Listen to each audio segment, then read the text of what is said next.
राम के भजन करने वाले को, कृष्ण भगवान के भजन करने वाले को, राम जी का स्मरण करने वाले को, कृष्ण भगवान का स्मरण करने वाले को शिव जी की भक्ति तो दिन रात करना ही चाहिए। जब हम शिव की भक्ति करेंगे तो हमको एक ना एक दिन राम और कृष्ण का दर्शन जरूर हो जाएगा, ये निश्चित।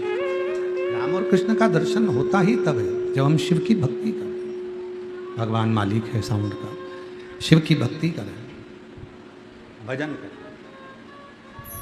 स्मरण करें। एक बात कथा में पहले कही थी, आप लोग आए हैं कावड़ चढ़ाने के लिए बाबा देवाधिदेव महादेव को, कुबरेश्वर धाम की पवित्र भूमि पर, भगवान देवाधिदेव महादेव की पवित्र धरा पर, शिव जी की पवित्र भूमि पर। दुनिया का कोई सा भी व्रत हो, सोमवार, मंगलवार, बुधवार, गुरुवार, शुक्रवार, शनिवार, कोई सा भी व्रत हो, दुनिया का कोई सा भी व्रत हो, दुनिया का कोई सा भी यज्ञ हो, दुनिया का कोई सा भी अनुष्ठान हो, और दुनिया का कोई सा भी उपवास, व्रत, साधना, तप हो, उन सभी तप का फल, उन सभी व्रत का फल, उन सभी उपासना का फल, उन सभी यज्ञ, अनुष्ठान, मंत्र का फल अगर कोई देगा तो केवल एक देगा, वो देवाधिदेव महादेव देगा, दूसरा नहीं दे सकता। आप गणेश जी का व्रत करोगे तो भी फल शिव ही देंगे, आप देवी जी का आराधना करेंगे तो भी फल शिव जी ही देंगे, राम जी की आराधना करोगे तो भी फल शिव जी ही देंगे, कृष्ण जी की आराधना करोगे तो भी फल शिव जी ही देंगे। केवल एक शिव। मृत्यु लोक में जन्म लेने के बाद, भूमंडल पर आने के बाद, पृथ्वी पर जन्म लेने के बाद हमारे जीवन के सारे सुख दुख, हमारे जीवन के सारे कर्म, हमारे जीवन के जितने जितने भी कृत्य हैं वो सब शिव को समर्पित हो जाए।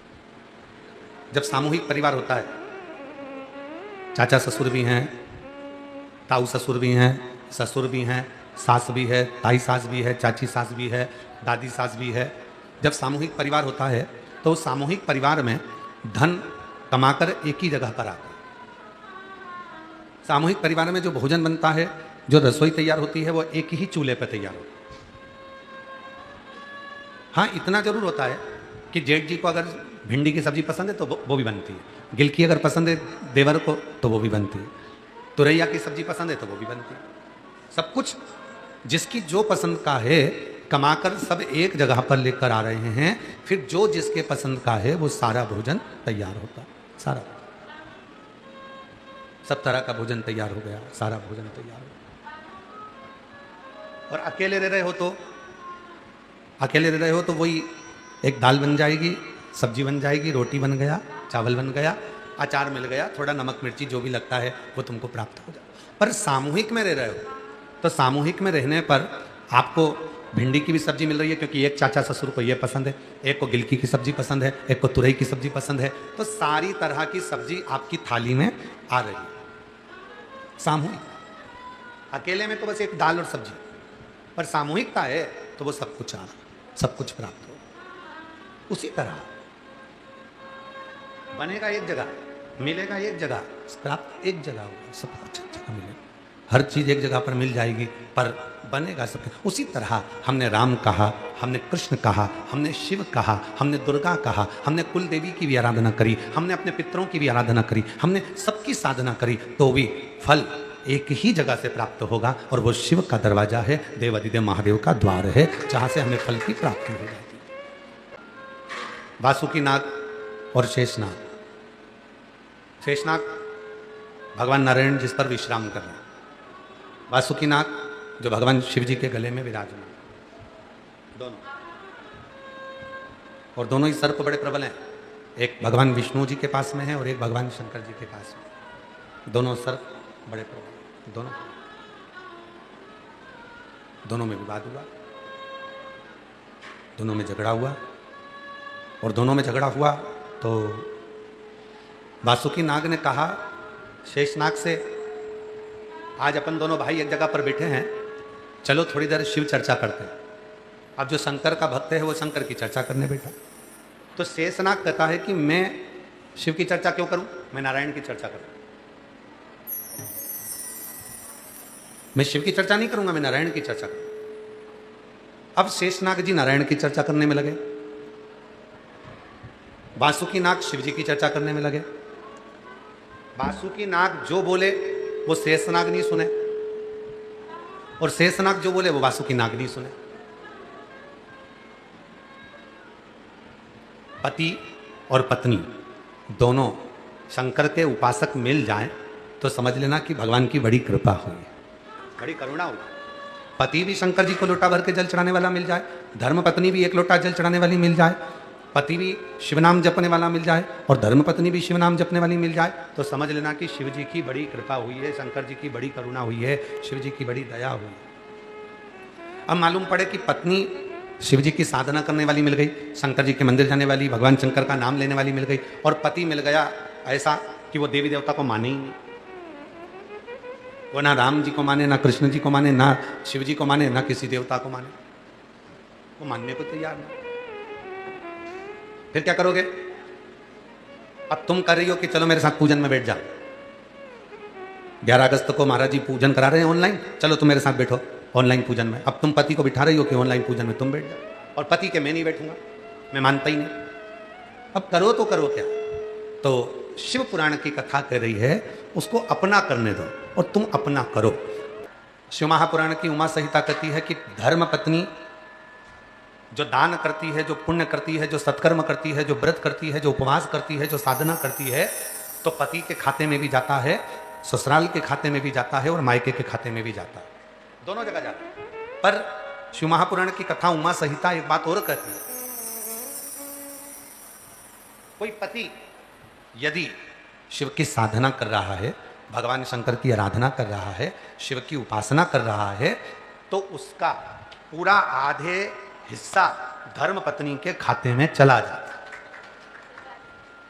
कितना हिस्सा जा रहा है? आधा। इसीलिए शायद यह कहा जाता है कि जब हम कहते हैं रिटायरमेंट हो गया, रिटायरमेंट होने के बाद भी आधा मिलता ही रहता है, और कई लोग ऐसे भी हैं कि कोई चला गया तो उसका भी हक उस पत्नी को मिलता ही रहता है। तो ये कहाँ से लिया? तो कोई कहेगा ये शिव महापुराण की उमा संहिता से लिया, कि पत्नी जो भजन कर रही है, पत्नी जो व्रत कर रही है, पत्नी जो उपवास कर रही है, पत्नी जो पुण्य कमा रही है, तो पत्नी का पुण्य तो मायके ससुराल सबको मिला, पर जो पति एक बार भी अगर भगवान का भजन कर रहा है, पति एक बार भी श्री शिवाय नमस्तुभ्यम कर रहा है, पति एक बार भी अगर शंकर के मंदिर में जा रहा है, पति एक बार भी शिव नाम में अगर डूबा हुआ है, तो उसका 50% तो धर्म पत्नी के खाते में चला ही जाता है। और पत्नी का बेटे के खाते में गया, पत्नी का पुण्य पुत्री के खाते में गया, पत्नी का पुण्य ससुराल में गया, पत्नी का पुण्य ससुर मायके में गया, उसके भतीजा भतीजी जो जो कहते हैं ना, बुआ जी बुआ जी बुआ जी, तो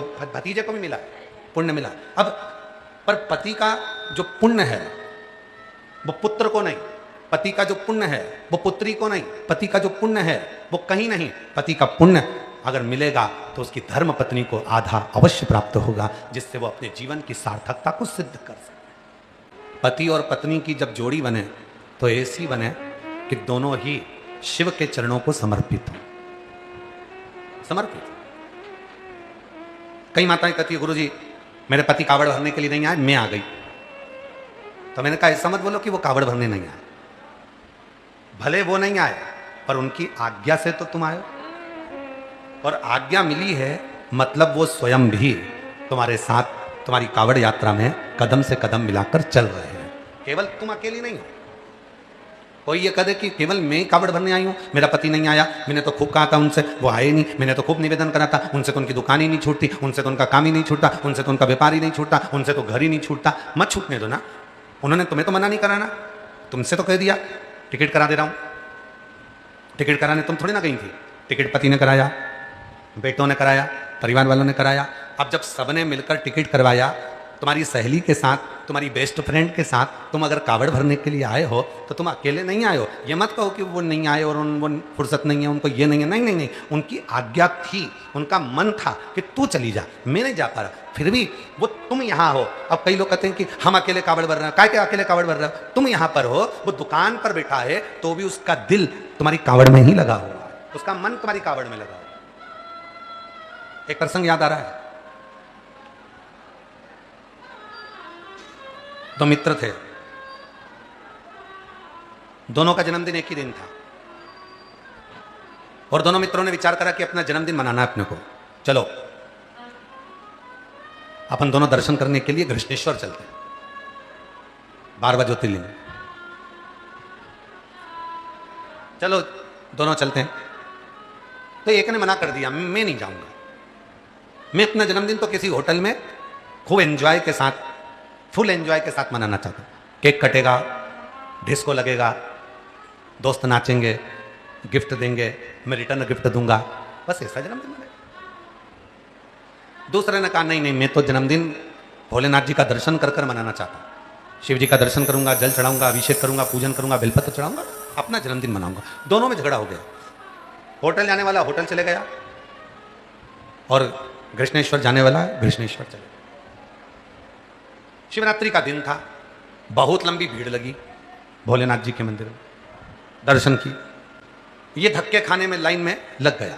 अब लाइन में लगा तो पीछे वाले आगे धक्का दे रहा है, आगे वाले पीछे धक्का दे रहा है, खूब धक्के खा रहा, पसीना पसीना हो गया, खूब परेशान हो गया। 2 घंटे 3 घंटे 4 घंटे से लाइन में लगा भगवान के दर्शन करने के लिए, भोलेनाथ के। अब इसके मन में आया मेरा दोस्त कितना अच्छा अपना जन्मदिन होटल में मना रहा होगा, बेहतरीन केक काट रहा होगा, खूब एंजॉय कर रहा होगा, नाच रहा होगा, खूब डिस्को कर रहा होगा, और जो शिव जी के दर्शन करने खड़ा था वो होटल को याद कर रहा था, और जो होटल में डिस्को कर रहा था, जो डांस कर रहा था, जो केक काट रहा था, वो मन में विचार कर रहा था मेरा दोस्त जन्मदिन मना रहा है, कृष्णेश्वर का दर्शन करने गया है, बेल्लूर पहुंचा है, बाबा का दर्शन कर रहा होगा, जल चढ़ा रहा होगा, अभिषेक कर रहा होगा। वो कृष्णेश्वर को याद कर रहा है जो केक काट रहा था, होटल में पड़ा था, और जो मंदिर में खड़ा था वो होटल को याद कर रहा। दोनों मिले, 6 महीने के बाद दोनों का एक्सीडेंट हो गया। जो मंदिर में लाइन में लगा हुआ था नरक, और जो होटल में खड़ा हुआ था वो स्वर्ग। दोनों ने विचार करा कि आखिर ऐसा कैसे हो गया, मैं तो मंदिर गया था, फिर मैं नरक कैसे पहुंच सकता हूं। तो कहा तू मंदिर में था पर तेरा दिल होटल में था, और वो होटल में था पर उसका दिल मंदिर में था। ये मन जहां लगा होता है बस फल वैसा ही प्राप्त होता है। फल जब मिलेगा जब हमारा हृदय। कई बार कोई पूजन ऐसी होती है, कोई पूजन ऐसी होती है जिसमें पत्नी कई बार अकेली पूजन में बैठ जाती है। हरतालिका तीज, करवा चौथ, छोटी तीज, बड़ी तीज, संतान साते, छठ। अब आप लोग तो ना जाने कहां से आए हो, तो हमको तो नहीं मालूम कि तुम्हारे उधर कौन सी पूजन होती है, पर कोई पूजन ऐसी होती है कि पति दुकान पर रहता है, अपने काम में लगा रहता है, पत्नी अपना चुंदड़ी मुंदड़ी पहनकर अपना श्रृंगार कर उस पूजन में बैठ जाती है और अपने हिसाब से वो पूजन कर लेती है। छोटी पूजन घर में जो छोटी सी पाटा माटा लगाकर अपने हिसाब से वो कर लेती है।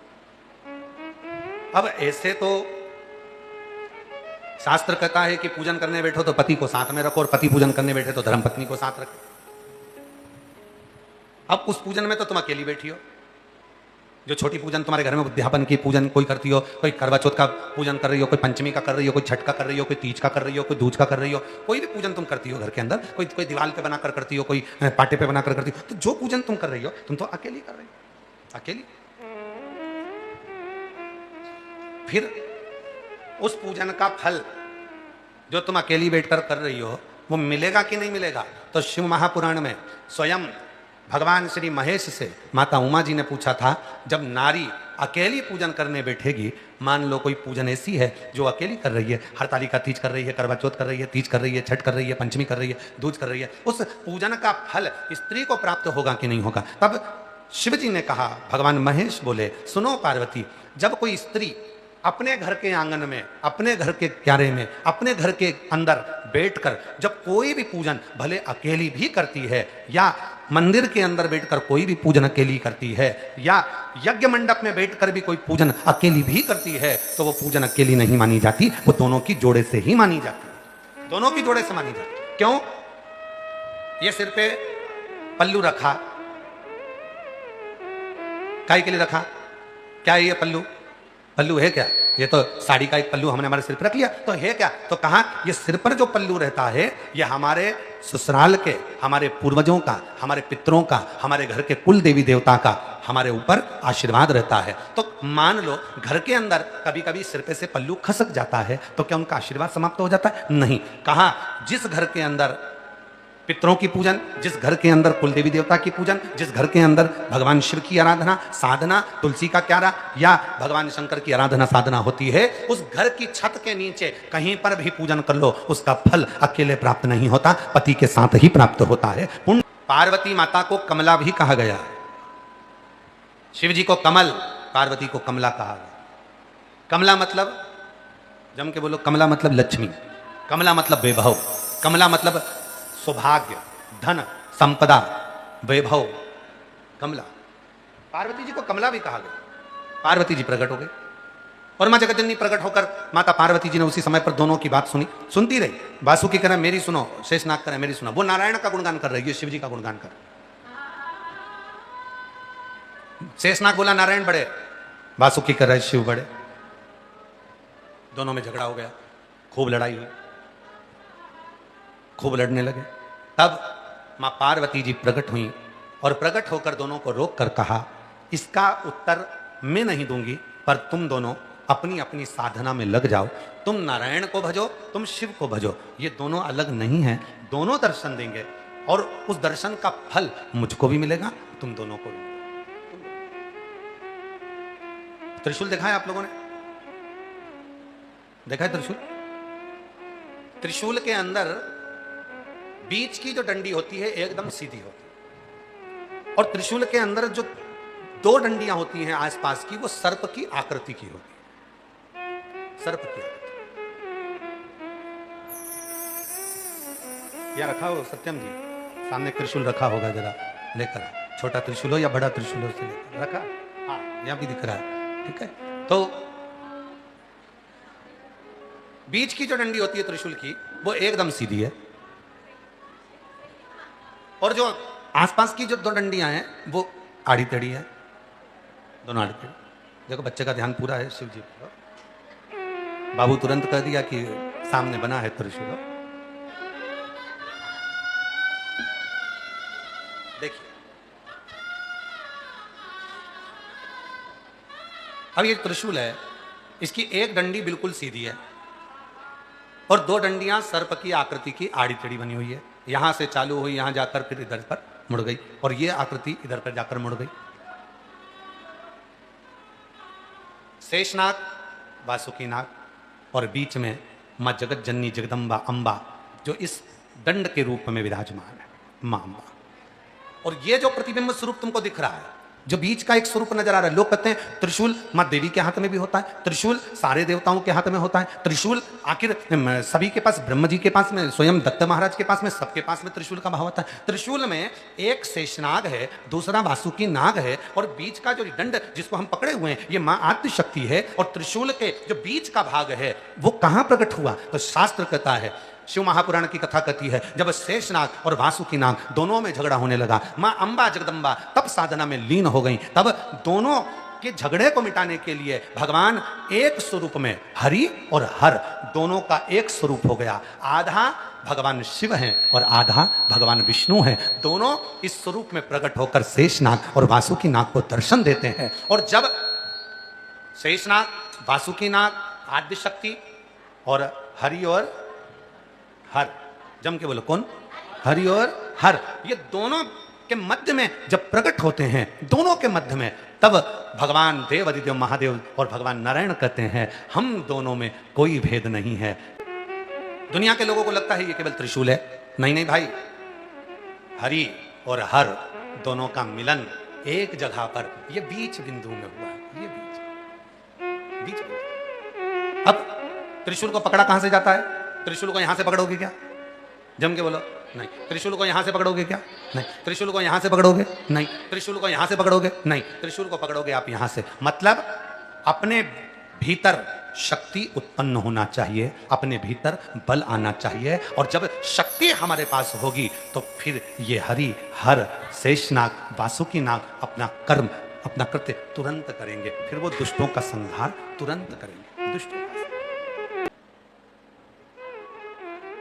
और शिवपुराण क्या कहती है? 12 महीने में नहीं,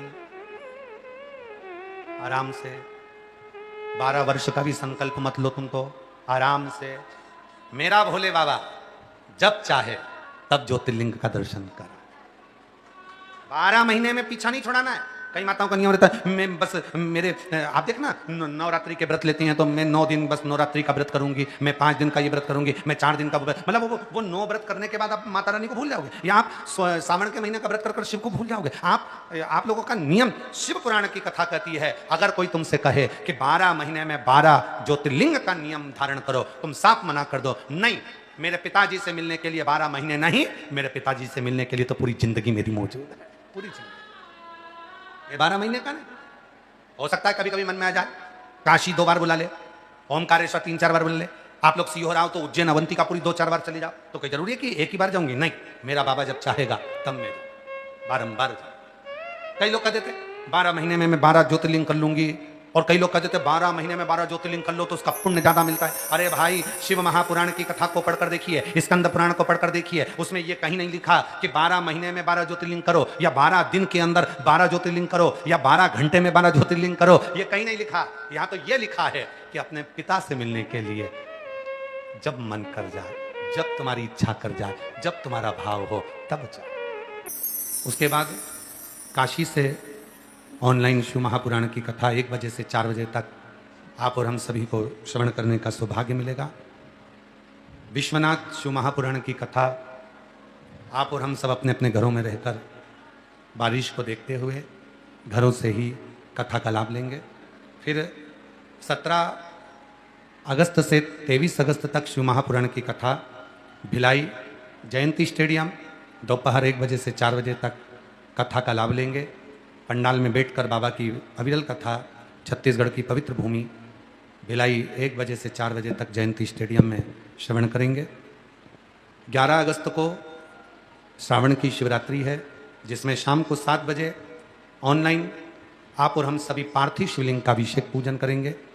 और 11 अगस्त को पार्थिव शिवलिंग का पूजन बाबा की ऐसी कृपा हुई है कि अब की बार काशी की ही पवित्र भूमि से ऑनलाइन आप और हम इस पवित्र शिवलिंग का अभिषेक करेंगे। शंकर की ही नंदी का दर्शन कर कर भगवान भोलेनाथ को नंदी पर बैठा हुआ दर्शन कर कर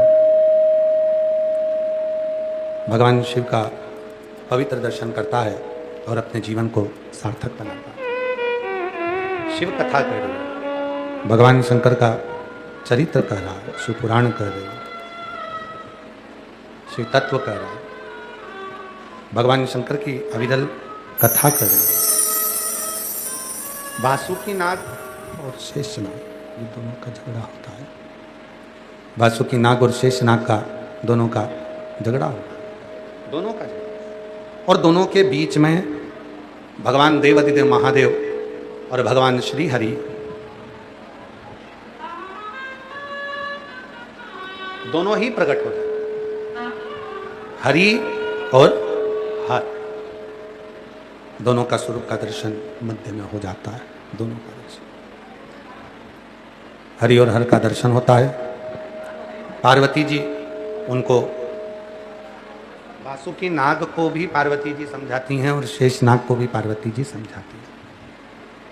वासुकी नाग को भी समझा रही हैं, शेष नाग को भी समझा रही हैं, दोनों को समझा। केवल एक शिव महापुराण की कथा ऐसी है जो कहती है हमें किसी भी देवता का कभी अपमान नहीं करना चाहिए, किसी भी देवता का कोई अपमान ना। भगवान शंकर की कथा कर रही है, शिव पुराण की कथा वर्णन कर रही है, शिव कथा कर रही है, बाबा की भक्ति कर रही है, शिव महापुराण कर रही है। दोनों के सम में, दोनों के मध्य में हरि हर का दर्शन होता है। इसीलिए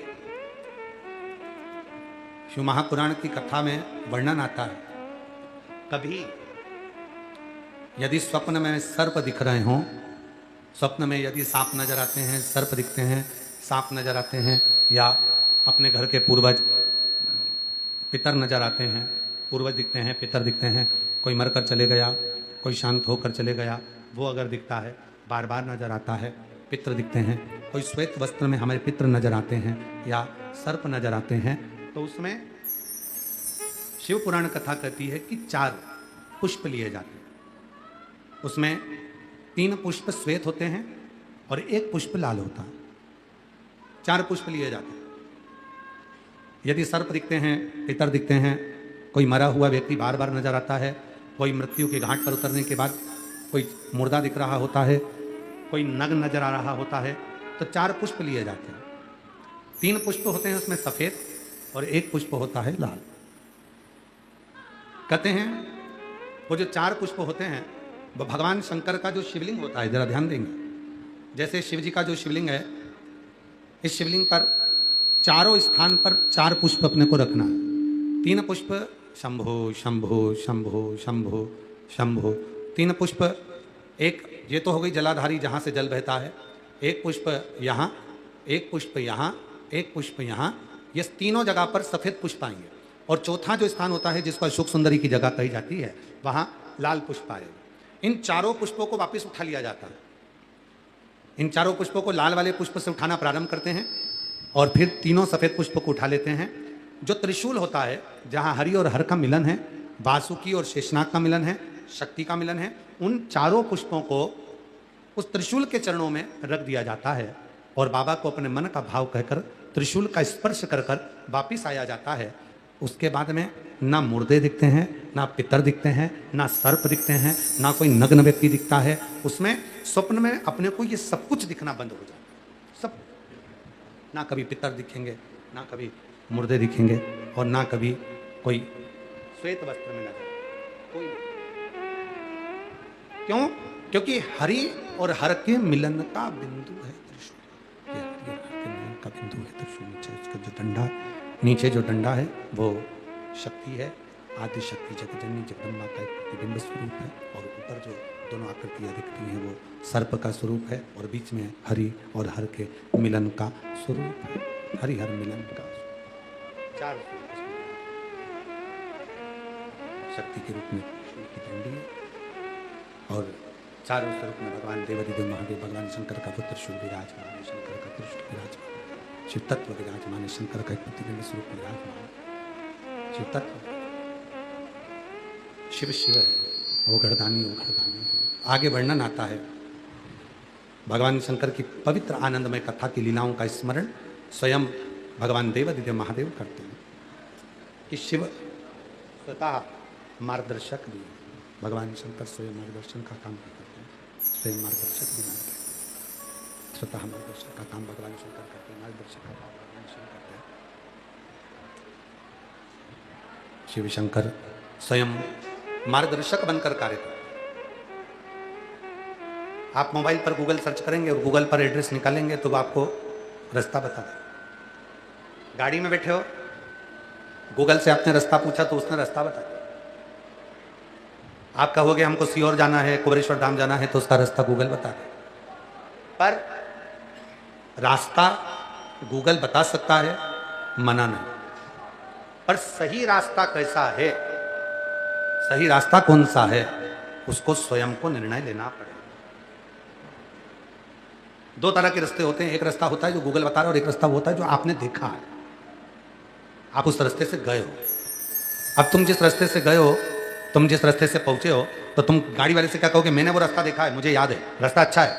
2-4 किलोमीटर भले थोड़ा बहुत आड़ा टेढ़ा निकल सकता है, 2-4 किलोमीटर वो रास्ता थोड़ा आड़ा टेढ़ा हो सकता है, 2-4 किलोमीटर वो रास्ता बेकार हो सकता है, पर वो रास्ता मैंने देखा, क्योंकि तुमने उसको देख रखा, तो तुम कह सकते हो। उसी तरह शिव महापुराण की कथा का जो रास्ता है, शिव पुराण की कथा का जो क्रम है, जितने लोग भगवान शंकर की अविरल भक्ति में डूबते हैं, जो भगवान शंकर की कथा को श्रवण करते हैं, जो भगवान शंकर की कथा को सुनते हैं, या जो शिवालय जाते हैं, शंकर जी के मंदिर जाते हैं, अगर कोई को पशुपति व्रत करना नहीं आता, या किसी को जल चढ़ाना नहीं आता, या कोई क्रम आपने सुना कि स्वप्न दिखे, या स्वप्न में नाग दिखे, सर्प दिखे, या आपको कुछ गलत नजर आ रहा है, तो भगवान शंकर को कितने पुष्प चढ़ाना है? जम के बोलो 4। कितने सफेद? 3, 1 लाल। 4 पुष्प अगर शिव जी को हम समर्पित कर रहे हैं। चढ़ाने का भी तरीका है, जैसे यहाँ सफेद पुष्प चढ़ाया, यहाँ सफेद पुष्प चढ़ाया, यहाँ सफेद पुष्प चढ़ाया, और जो अशोक सुंदरी वाली जगह है उस पर लाल चढ़ाया। कोई को अगर स्वप्न दिख रहे होते हैं तो आप उसे बता सकते हैं। कोई पशुपति व्रत गड़बड़ कर रहा है, कोई पशुपति व्रत गलत कर रहा है, आप उसको बता सकते हैं कि भाई प्रसाद तूने दुकान से क्यों खरीदा? तूने पशुपतिनाथ का अगर व्रत करना है तो प्रसाद को स्वयं को बनाना पड़ेगा, स्वयं को बनाना है। प्रसाद उतना ही लेकर बनाना है जितना तुम्हें मंदिर लेकर जाना है।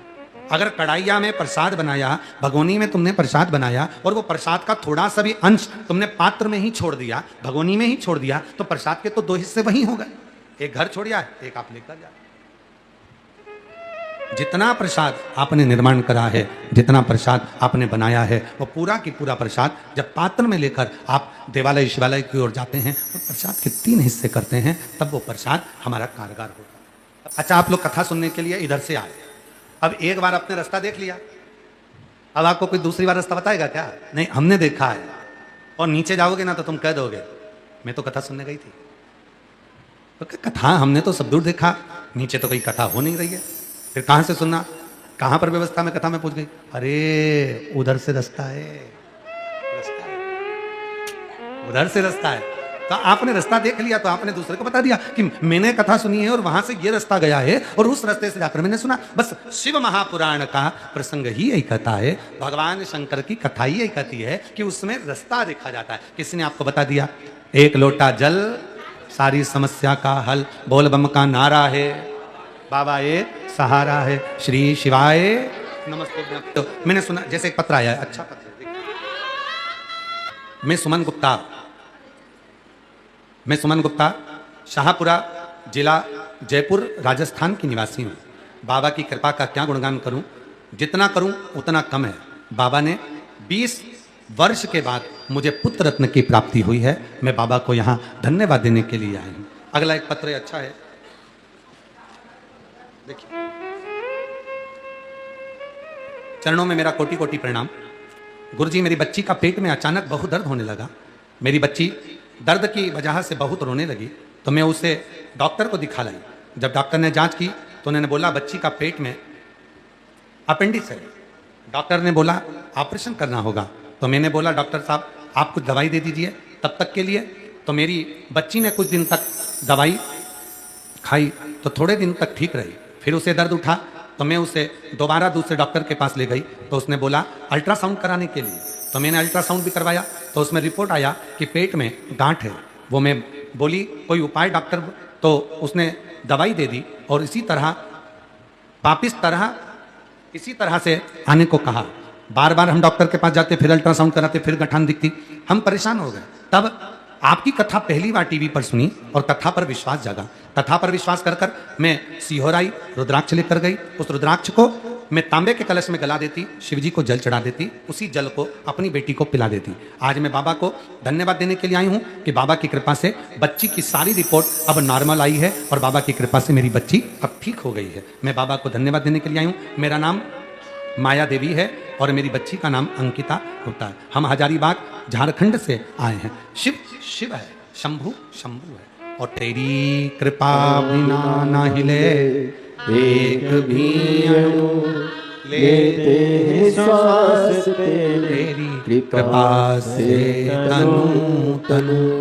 बखान क्या करूं मैं राखों के ढेर का, चपटी बबूत में खजाना कुबेर का। हे गंगधार मुक्ति द्वार ओंकार तू, भोले ओंकार तू, आयो शरण तिहारी शंभु तार तार तू। तो जिसने रास्ता देखा है वो रास्ते तक पहुंचा सकता है, जिसने मार्ग देखा है वो मार्ग तक भेज सकता है, और जो उस मार्ग पर चल गया वो बच गया, वो बच गया। महाराज आप लोग तो आए होगे तो गाड़ी से या ट्रेन से या बस से, जिससे भी आए होगे, तो रास्ते के किनारे किनारे पर पेड़ लगे होते हैं और उन पेड़ों पे सफेद चूना पुता होता है, सफेद पट्टा पुता होता है। क्यों पुता होता है? ये पेड़ सरकार के हैं, इसको कोई काट नहीं सकता। ये पेड़ सरकारी है, इसको काटना नहीं है। ये सरकार के वृक्ष है, इसको कोई काट नहीं सकता, इसको कोई काटेगा नहीं। अब जरा विचार करिए, पेड़ पर सफेद पट्टा पोत दिया, सरकार के हो गए, वो कटेंगे नहीं, और मान लो तुम्हारे मस्तक पर त्रिपुंड आ गया, गले में रुद्राक्ष की माला आ गई, मुख पर शिव नाम आ गया, तो क्या संसार सागर में तुम कट सकते हो? कटोगे नहीं। जब एक पेड़ के ऊपर सफेद पट्टा पोत दिया जाता है, वो वन विभाग का हो जाता है, सरकार का हो जाता है, वो कटता ही नहीं है। और जब अपने मस्तक पर त्रिपुंड आ जाए, तिलक लग जाए, गले में तुलसी या रुद्राक्ष की माला हो जाए, और तो फिर आप और हम इस कलिकाल में क्या संसार के लोगों से संसार की बातों से क्या कट पाएंगे? नहीं। और शंकर का भक्त, इसीलिए शिव महापुराण की कथा कहती है, शिव का जो भक्त होता है उसके मुख का मात्र दर्शन कर लेने पर, मात्र उसका दर्शन कर लेने पर भी हमारी मनोकामना पूर्ण हो जाती है। शिव भक्त का केवल दर्शन कर लेना, केवल दर्शन कर लेना।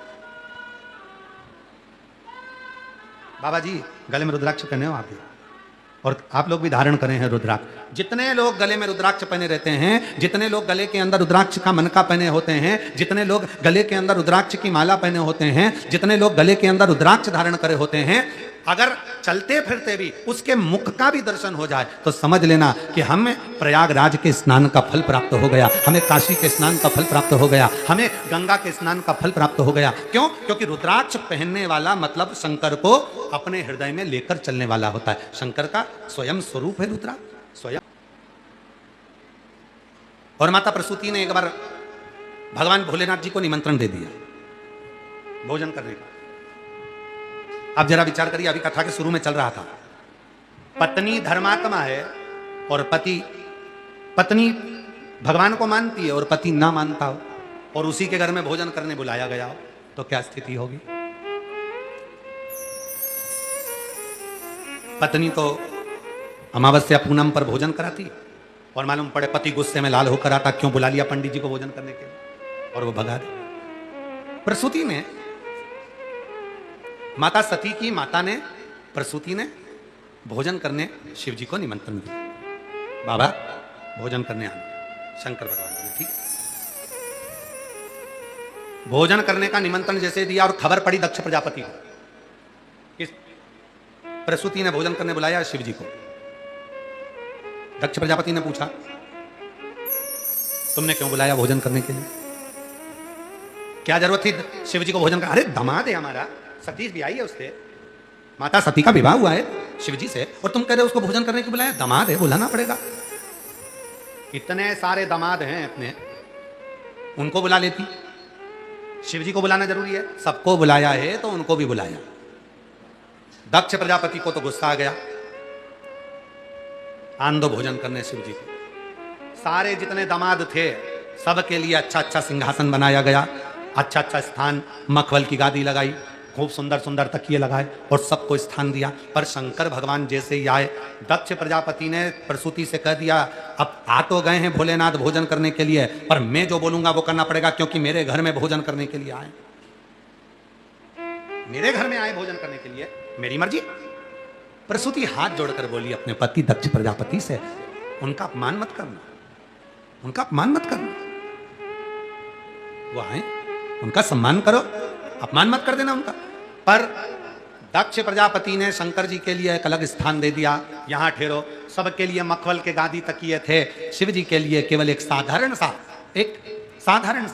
स्थान, कोई वस्त्र, कोई गादी नहीं, कोई मखमल का तकिया नहीं, केवल एक तख्ता शिव जी के लिए। महाराज भोलेनाथ बैठ गए, और शिव तो शिव है, कर्पूर गौरम करुणावतारम, एकदम मौन होकर बैठ गए। भोजन आया, सारे जमातों के लिए बहुत सुंदर सुंदर पकवान, लड्डू, पेड़ा, इमरती, जलेबी, भुजिया सब आया, और भोलेनाथ जी के लिए कुछ नहीं। दक्ष प्रजापति ने अपनी धर्मपत्नी प्रसूति से कहा, शिव के भोजन में केवल मिट्टी का ढेला रख दिया, केवल मिट्टी,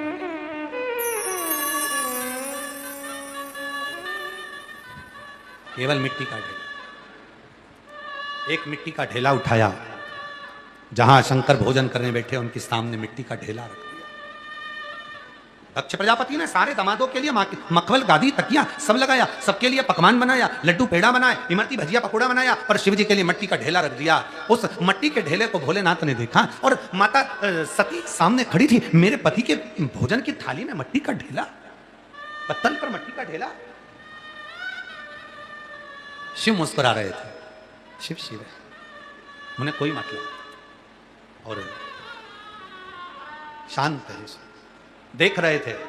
सती आकर खड़ी हो गई, प्रभु मेरे पिताजी ने आपका अपमान कर दिया, कोई बात नहीं, ये मिट्टी का ढेला केवल मेरी थाली में या मेरी पंगत में नहीं आया है, मिट्टी तो उनकी बुद्धि में चली गई। जिन्होंने रखा है। जब बुद्धि में कचरा भर जाता है तो व्यक्ति की जिंदगी में सामने कचरा ही नजर आता है। कचरा ही।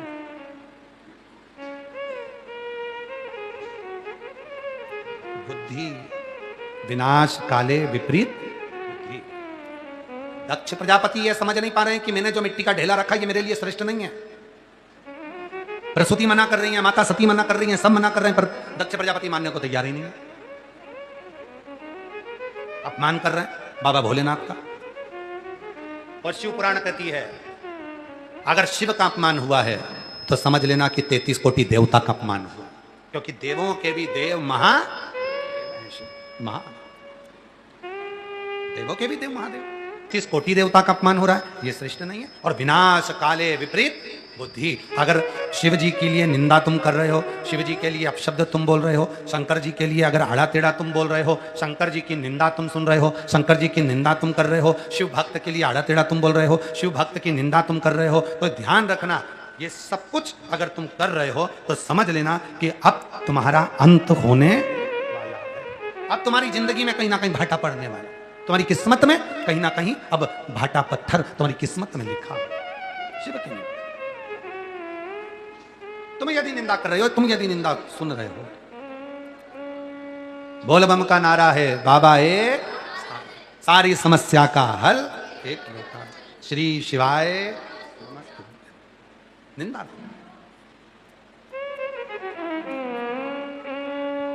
महाराज शिव कथा करा, सती माता ने हाथ जोड़ लिए भोलेनाथ जी को।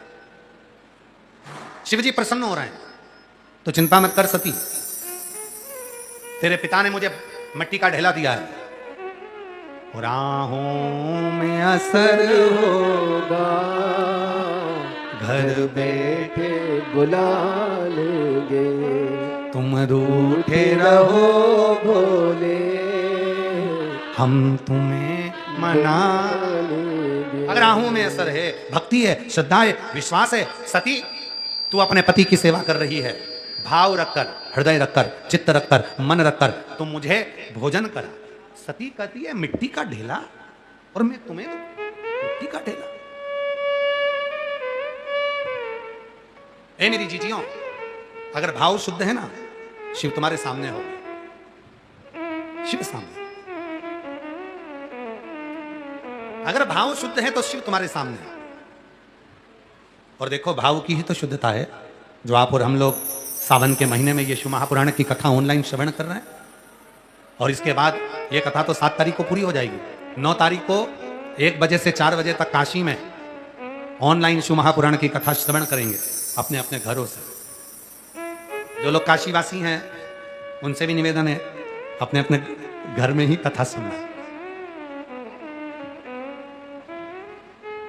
और तुम भी सुन लो साहब, जो काशीवासी हैं वो भी अपने अपने घरों से कथा। आप लोग भी काशीवासी हैं तो तैयारी में बैठे होगे फिर तो कि बाबा को ढूंढना है। और तुम भी काशीवासी हो, हाँ तो तैयारी में बैठे होगे कि बाबा को ढूंढना है। कहाँ कथा हो रही है काशी में, वहां पहुंच जाएं, सुन ले थोड़ी सी। वो कहते हैं ना मेरा भोला नगर में।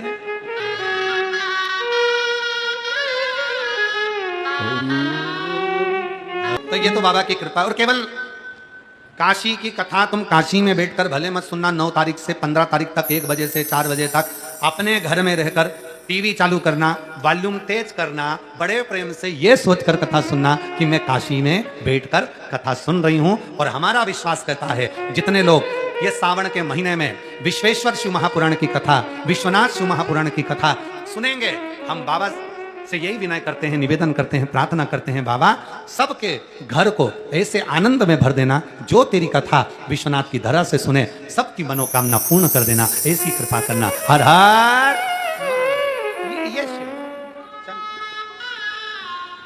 ये से शिव जी करें तो मुझे ये पकवान खिला। पार्वती बोल रही मिट्टी का ढेला है और तुम करे हो कि पकवान खिला। ये तो मिट्टी का ढेला और आप कह रहे हो कि पकवान खिला। सती भाव से जो मुझे देता है मैं भाव से उसे ग्रहण करता हूं। भाव से। सती कहती है मैं मिट्टी के ढेले को नहीं खिला सकती। शिव जी कहते हैं, सती आज वचन देता हूं, तेरे हाथ के स्पर्श से ये मिट्टी, जब पार्थिव शिवलिंग का निर्माण होगा और जो इस मिट्टी के शिवलिंग को बनाकर जो में से जो मांगेगा उसे वो प्राप्त होगा, उसे वो प्राप्त होगा। भले तेरे पिताजी ने मेरी हंसी उड़ाने के लिए, उपहास उड़ाने के लिए मुझे यह मट्टी का ढेला दिया, पर आज मैं इस मट्टी के ढेले को वचन देता हूं, वर देता हूं, सती जो अपने घर में पार्थिव शिवलिंग का निर्माण कर कर मुझसे जो मांगेगा उसे मैं वो दे दूंगा। 11 अगस्त को शाम को 7 बजे पार्थिव शिवलिंग का निर्माण कर कर आप और हम अपने मनवांछित फल की पूर्ति का आनंद सुख प्राप्त कर सकते। 11 अगस्त को सावन की शिवरात्रि है, शाम को 7 बजे ऑनलाइन आस्था चैनल के माध्यम से, सोशल मीडिया के माध्यम से सब जुड़ेंगे। आस्था चैनल पर तो आप ऑनलाइन पूजन करेंगे, पर मान लो घर में लाइट चली जाए कर जाए तो मोबाइल पर आप ऑनलाइन भी साथ में जुड़कर रखें और बैठकर बाबा का पार्थिव पूजन कर अपने जीवन को सार्थक से आनंद। आगे वर्णन आया, भगवान गणेश जी के मंगल विवाह का प्रसंग आता है। रिद्धि सिद्धि के साथ भगवान श्री गणेश जी महाराज का विवाह हो रहा है। जोरदार ताली बजाएं। भगवान शंकर आनंदमय भाव से भगवान श्री गणेश जी महाराज का विवाह हो रहा है। गणेश जी महाराज के गले में माता रिद्धि सिद्धि सुंदर जयमाला पहना रही हैं। जोरदार ताली बजाएं। रिद्धि सिद्धि के गले में भगवान श्री गणेश जी महाराज सुंदर जयमाला दिए हैं। रिद्धि सिद्धि ने वही जयमाला निकालकर वापिस श्री गणेश जी महाराज को दी है। गणेश जी महाराज ने अपना हस्तकमल रिद्धि सिद्धि के कंधे पर रखा है। हर हर सुंदर आनंद के साथ में भगवान की मंगलमय आरती का समय हुआ है। सुंदर आरती का क्रम प्रारंभ होगा। आप और हम सभी आज चतुर्थ दिवस की सुंदर आरती का लाभ लेंगे और अपने जीवन को धन्य बनाएंगे। कल कथा का विराम दिवस रहेगा। कल कथा बड़े आनंद के साथ में भाव से आप और हम श्रवण करेंगे।